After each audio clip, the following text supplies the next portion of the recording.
I was thirsty. I got up. I went to get something to drink. When I opened the fridge, I was naked. Her mom saw me. Her mom was like, wow. You were naked in her kitchen and said, wow. Called my phone and said she was pregnant. When she had to go to the appointment, called and let us know too. What I wouldn't tell no lie. We accept that baby from day one. Anything that you ask us to do for this baby, we're there for this baby. That's who was going to stay in the She wanted apartment me to with stay my in the son. apartment after her son passed You away. came When she and was stayed moving, there when you were yes, pregnant. I did come to stay there, and when I was staying there, and after I moved to my parents' house. Buckle up, folks. The courtroom drama is just getting started. The case Salvo vs. Gonzalez is introduced by the court clerk. Miss Salvo claims she's about 99% sure that Mr. Gonzalez is the father of her 1-year-old daughter, Amaya, and she's here to prove it. She stresses the importance of Amaya having a father figure, hinting that this episode could be a real tearjerker. You won't believe what's coming next. You carried on a sexual relationship with the defendant, Mr. Gonzalez. Desperately want to prove Mr. Gonzalez her biological father because it will break your heart without a dad. Here we go. Miss Salvo steps up and declares that Mr. Gonzalez is absolutely the dad, spilling her guts about how much this means to her. On the flip side, Mr. Gonzalez isn't convinced he's the father, thanks to Miss Salvo's rather colorful dating history, which apparently includes his best bud. Brace yourselves. Courtroom's about to turn into a soap opera. But because Miss Salvo's repeated lies, you have no idea if it's true. You argue that Miss Salvo had sex with multiple men. Any one of them could be her child's father. The plot thickens. Miss Salvo is sticking to her guns, denying any romantic escapades with other men around the time Amaya was conceived, except with Mr. Gonzalez. She recounts a single night of passion, which she claims was enough to start the baby clock. Oh boy, keep watching. It's about to get juicier.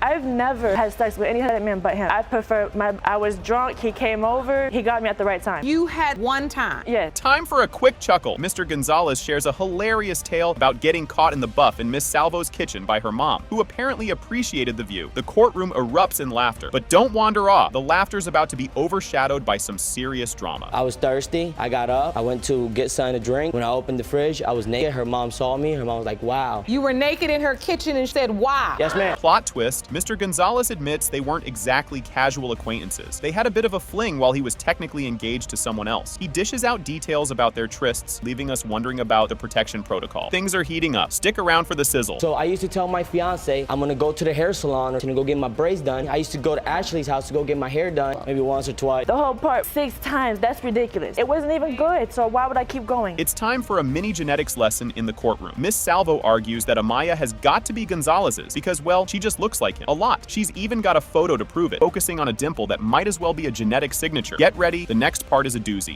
She looks way too much. The dimple, one dimple just like he does. The shape of his eyebrows, a picture of my daughter with her one dimple. Gonzalez has a dimple. Here, Amaya, I see that one dimple. As if this couldn't get any more tangled, enter the ex-boyfriend and Mr. Gonzalez's best friend, both potential daddies, according to Mr. G. Miss Salvo is having none of insisting it's all Gonzalez, all the time. Fasten your seatbelts. The emotional roller coaster is not slowing down. Your best friend had naked picture of Miss Salvo. Yes. He's lying. One, I don't even send naked pictures. I don't ever even let nobody Claiming he had a sexual relationship with Salvo? Yes, Your Honor. Were you with any other men during this window besides your ex-boyfriend and Mr. Gonzalez? I was with nobody. Let's talk about baby duty. Mr. Gonzalez claims he's been Mr. Mom, while Miss Salvo calls bluff, saying her fiance has been the real MVP. The accusations fly faster than diapers at a baby shower. Don't touch that dial. The DNA results are up next, and they're a game changer. Formula, diapers, baby carrier, everything. That's a bold-faced lie. 2 itty-bitty toothbrushes and some toothpaste for my daughter. His mother bought that and found it on the corner of the road. I don't purchase it. I'm not quite sure. And here's the moment we've all been waiting for. It has been determined by this court that you are not the father.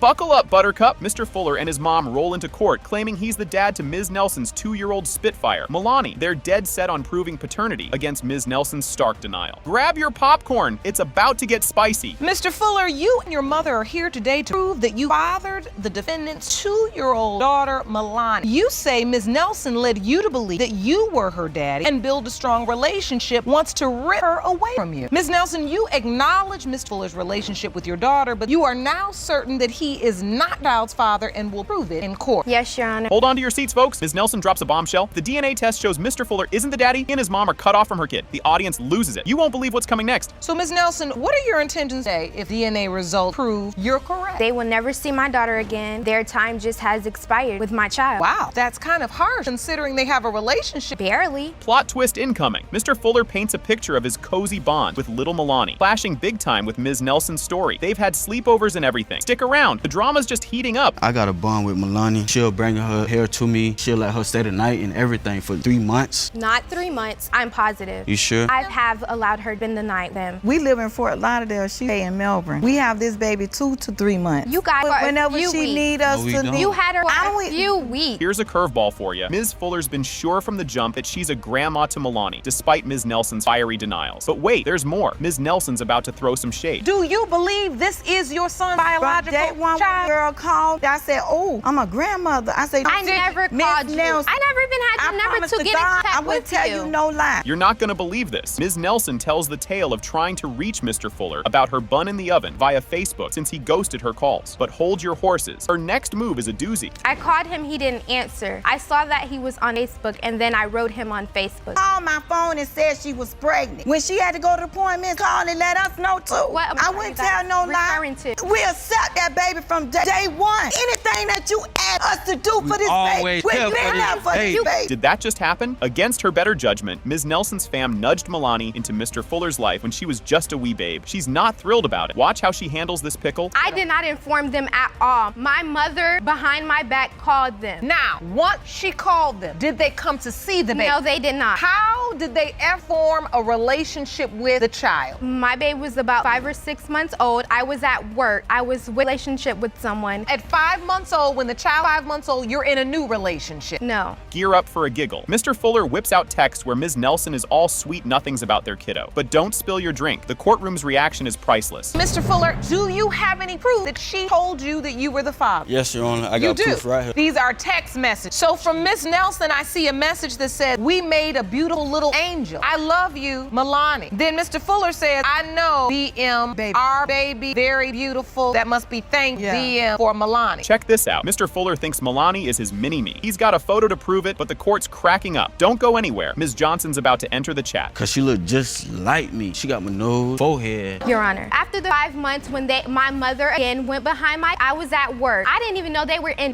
town. I'm on my job. The other guy who I was with blowing me up, so I'm hearing something's wrong. How can you, at 5 months, no contact with me, but come to my household where I live? This is the tea. Ms. Johnson, Ms. Nelson's mom, swears up and down that Mr. Fuller is the dad. According to her, Ms. Nelson's love life is messing with her head. Fasten your seatbelts. The judge is about to weigh in. Mr. Fuller, is Milani's biological father? Yes. Why do you believe your daughter cannot even believe it's a possibility that he's her biological father? The other guy. When her and the other guy gets mad, Mr. Fuller's baby. Her and Mr. Fuller's not speaking, then it's the other guy's baby. Oh! This is wild. As we brace for the DNA verdict, Ms. Fuller's already tearing up, and the feels are real. But don't touch that dial. The truth bomb they're about to drop is a showstopper. Ms. Nelson, it's borderline cruel the way you're acting. Truly wants to understand your position, but I can't get anything from you. I mean, they are over there crying. She wanted a relationship with the child. I was not even gonna let her be part. She was like, I don't care if not my grandbaby. I Let her want a speak. relationship with this child. She knew there was a possibility of someone else. Just when you thought your jaw couldn't drop any lower. It has been determined by this court. Mr. Fuller, you are not her father. I knew who I slept with. I knew it. I knew it. Just when you thought daytime TV couldn't get any spicier, Mr. Muriel drops a bombshell. He pleads his case for a paternity test, adamant that he's not the father of Ms. Redmond's toddler, Zedrian. He's all about clearing his name so he can stop dodging baby birthday parties and get back to his business. You won't believe what comes up next. Mr. Muriel, you and your sister have petitioned to order a DNA test to prove that you are not father of the defendant's 18-month-old son. You have always believed you are not father, and do the test so you can prove your case. Yes, Your Honor. Ms. Redmond, you say you're tired of being a single mom, didn't make this baby by yourself, state there is no reason for a paternity test because the plaintiff already acknowledged he was the father by signing birth certificate. Yes, Your Honor. Oh boy, things just got real. Judge Lake isn't buying the birth certificate signature without some tough questions. Why did Mr. Muriel sign it if he had doubts? He spills the beans about feeling cornered by Ms. Redmond's family, glaring at him like he's the last slice of pizza at a party. Buckle up, because there's more juicy stuff on the way. When you were at the hospital, hospital, did you believe the child was yours at the time? No. You did not? No. You got the opportunity and it was time to sign the birth certificate. You went and did it, why? Because I felt very like everybody sitting there looking at me, or like her But family. his mom was there telling him the baby looked just like, ain't no denying this baby. Was your mother present at the birth, Mr. Muriel? No. Now, Judge Lake turns detective, trying to pinpoint when baby Zedrian might have been conceived. It's a math problem. Not even a calculator wants to solve. Mr. Muriel's alibi involves a lot of maybes and probably nots, stirring up more confusion than a soap opera cliffhanger. Stick around, the plot thickens. I want to figure this out, because you saying you're here, you're there. Let's try to figure out actual date of conception. Okay. Zedrian's date of birth, what? September 15th. I got the year and the date. Does your brother okay. know my son's birthday if that's not his baby? It's okay. Why'd he sign my birth certificate middle name if it's not his baby? After signed it, men, if they stick firm with what they do. Here comes the big moment, folks. Judge Lake calls it. There's enough drama and doubt to warrant a paternity test. It's like flipping to the last page of a mystery novel. What's in store next is bound to flip the script. I want to hear more facts that relate to the doubt in this case. She got caught with a whole nother dude that she saying she was at her friend's house. This is what happened from the beginning of the story. In my city, Lansing, Michigan, riding around. Pull up to one of my boys' house. I leave there. I see her vehicle in the neighborhood she's never in. I pull my car back. Hold your popcorn, because the results are in. It has been determined by this court. Mr. Muriel, you are the father.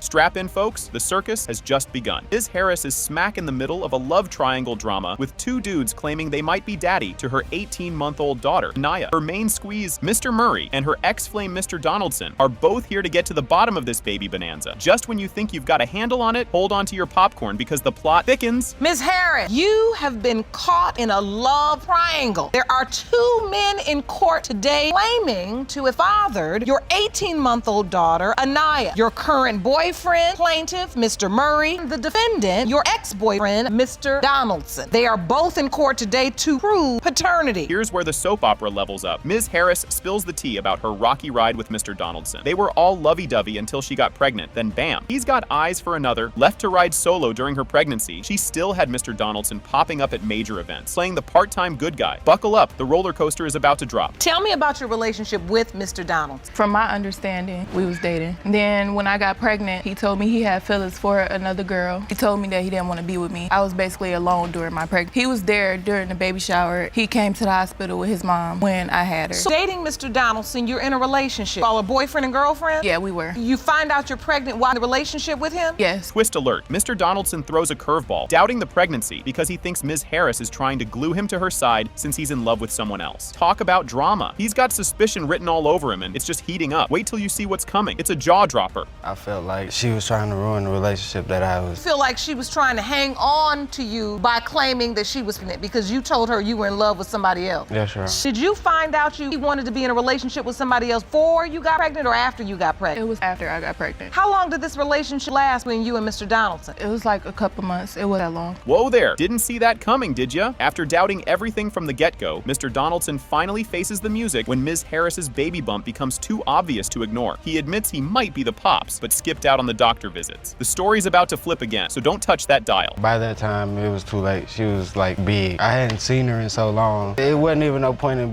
getting a... Did you accept at that time that you were the father of the baby? I did. You did. You acknowledged it and you accepted. I did. Were you active in the doctor's appointment? Go to those? No. No. Were you there when the baby was born? Yes. You were at the hospital? Yes. And in this corner, introducing Mr. Murray. Out of nowhere, he gets dragged into this paternity puzzle because Mr. Donaldson tossed his name into the ring. This just turned into a daytime Emmy-worthy plot twist. The stakes are sky high, and the next chapter, it's a doozy. Mr. Murray, why do you believe you could be the biological father of this child? One day I was on Facebook and I got a message, Jalen. He told me that baby could possibly be mine. So you get a message from Mr. Donaldson telling you that the baby could possibly be yours? Yeah, I need to get a DNA test. You sent him that message, Mr. Donaldson? I'm not gonna say yes, I'm not gonna say no. I don't recall. Grab your snacks, folks. This telenovela's twisty. Ms. Harris owns up to juggling both gents around baby-making time, but is firm that Mr. Donaldson is the daddy based on their timeline. The emotional blender is set to high, and folks, you ain't ready for what's next. It's gonna be a wild ride. You admittedly had sex with Mr. Murray during the time you were also having a relationship with Mr. Donald. Because during that time, he used protection. From the time that talking about he could be her father is from a time in December. You're saying the time that you had sex without protection was in December. Yes. It wasn't during the window of conception. No. Here comes a heart tug. Despite the daddy drama, Mr. Murray steps up big time, playing dad to little Anaya from when she was just a wee 3-month-old. Amidst the chaos, his big heart shines through. The feels are real, and just when you think it's all calming down, there's a curveball coming up. So now Anaya's 18-month-old. Who's in her life father? Who does she bond with as father? Mr. Murray. She looks to him like he's her father because he's been there. He's been there ever since she was 3 months. At that point in time, she was in like a down position, so I just took her and I take care of both of y'all. Everyone, take a breath. It's crunch time. It has been determined by this court. Mr. Murray, you are not the father. That's okay. That's still your baby. Angela Monroe breaks the ice by sharing her tough situation. Her son passed, and then out pops Shaneka Reed, claiming she's got his bun in her oven. Cue the dramatic music. Angela, the terminally ill mother, explains this bombshell situation. Grab your popcorn, folks. The drama is just heating up. My name is Angela Monroe. My son Herbert died on January 27, 2015. After my son passed, a young lady named Shaneka Reed, which is the defendant, told me that she was pregnant from my son. The baby was born on May 31st, 2016.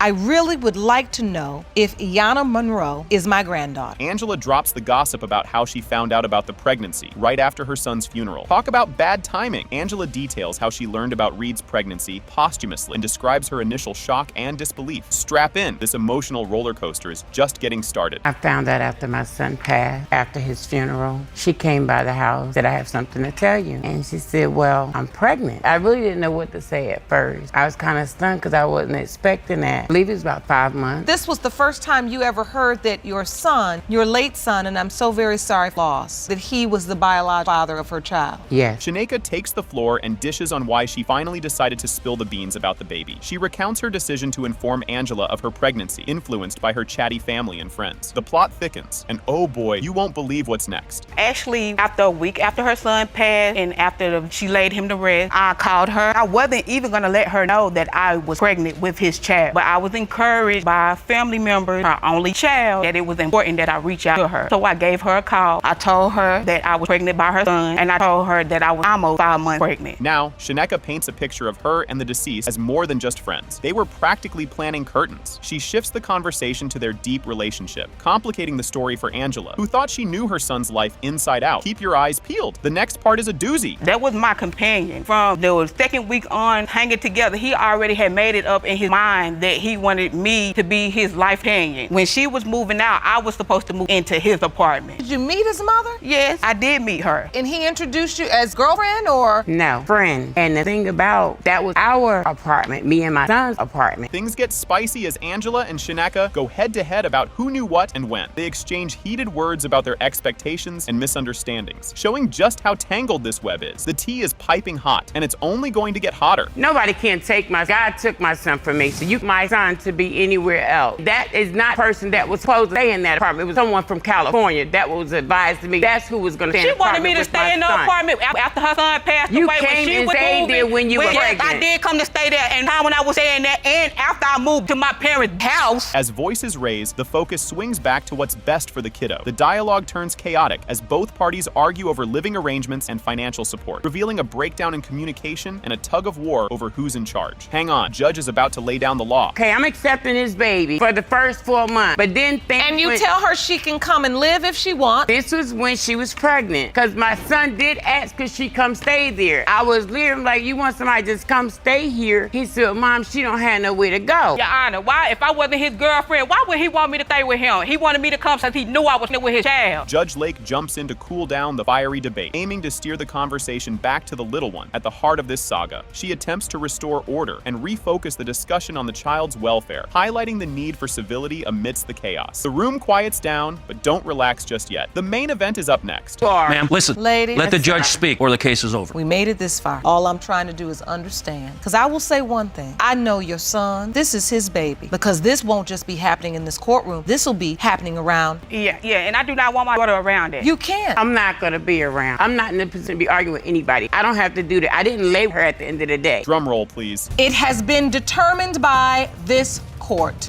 The percentage of relatedness between Ms. Angela Monroe and Iyanna Monroe is 99.98%. Hold on to your socks. They're about to get knocked off. Ms. Wyatt spills the tea that her hubby, Mr. Roberts, is doubting whether he's the daddy of their 1-year-old daughter, all because he's been playing the field himself. This intro sets up a saga of personal and emotional fireworks. Just you wait, the sparks are about to fly. Ms. Wyatt, you claim that your husband, Mr. Roberts, is ending paternity of your 1-year-old daughter, London, and it's driving a wedge into your marriage. You say that you got married or knowing each other for only 2 months, and your husband is denying the child only to hide his cheating ways. Yes, you are. Things are heating up now. Ms. Wyatt paints a picture of their marriage like it's a sinking ship, all because her man is denying their kiddo and gets jelly over nothing. She's pretty sure his cheating accusations are just him throwing smoke. Fasten your seatbelts. Next revelation is a doozy. Now, Ms. Wyatt, describe the current state of your marriage.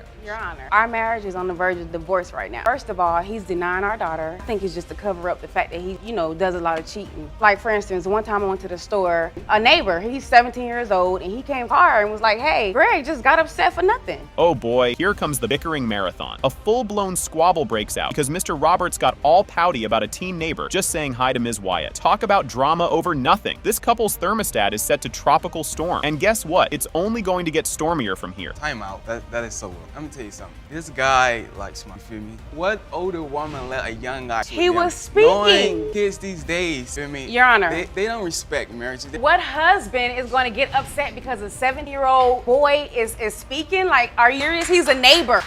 Just when you thought it couldn't get soapier, Mr. Roberts is all kinds of annoyed that Ms. Wyatt's exes are still in the picture every time she kicks him to the curb. His suspicion pot is boiling over, and let me tell you, nobody's turning down the heat. Stick around, the tea is just about to spill. First of all, it's the thing with the exes. Every time we went through a problem, she'll send me home. Next thing you know, the exes is at the house. First of all, I've never over just to call an ex over. Like, if we get into an argument and he either leaves or I make him go home to his mom, which he loves to do because, matter of fact, his mom and his sister, they all watch him cheat on me. Yikes, the plot thickens. Out pops the bombshell that Ms. Wyatt might be window shopping for new hubbies online. She argues it's because her current model is a dud. Talk about airing your dirty laundry in public. The next piece of gossip is just around the corner. Throughout our marriage, he had online profiles. We were talking to women. I've had women contact me saying, are you married to him? Because that's my boyfriend. I'm like, we're married. How is that your boyfriend? I don't know any other way, honest, I don't know any other way to let him know how I feel. So I tried to get him back just to prove it, and so that he can feel how when he cheats on me. Hold the phone, evidence time. Mr. Roberts waves around what he claims is proof of Ms. Wyatt's dating profile, like he's got a winning lottery ticket. The courtroom's buzzing like a beehive with this new twist. Oh, and keep your eyes peeled because there's more buzz to come. Wyatt also has online dating profiles. Do you have any evidence of that? Oh, right. Yes, I do. This is a dating profile for Ms. Wyatt, and I'm reading a portion that says, I am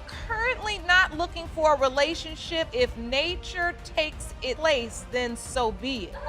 Time for a reality check. The judge is putting Mr. Roberts on the hot seat about whether he's really all in as a hubby and daddy. It's a grill session that has him squirming. And let me tell you, the heat's only going up from here. Seems like to me, marriage isn't going the way you thought it would. As a man, I'm not seeing your commit on a very basic level, meaning the want and desire, step up, be a husband and father vibe. Is this the case? No, that's a yes or no answer. Here comes the moment of truth. Paternity. Test results. Time. Drum roll, please. When it comes to 1-year-old London, Mr. Roberts, you are her father. Exactly.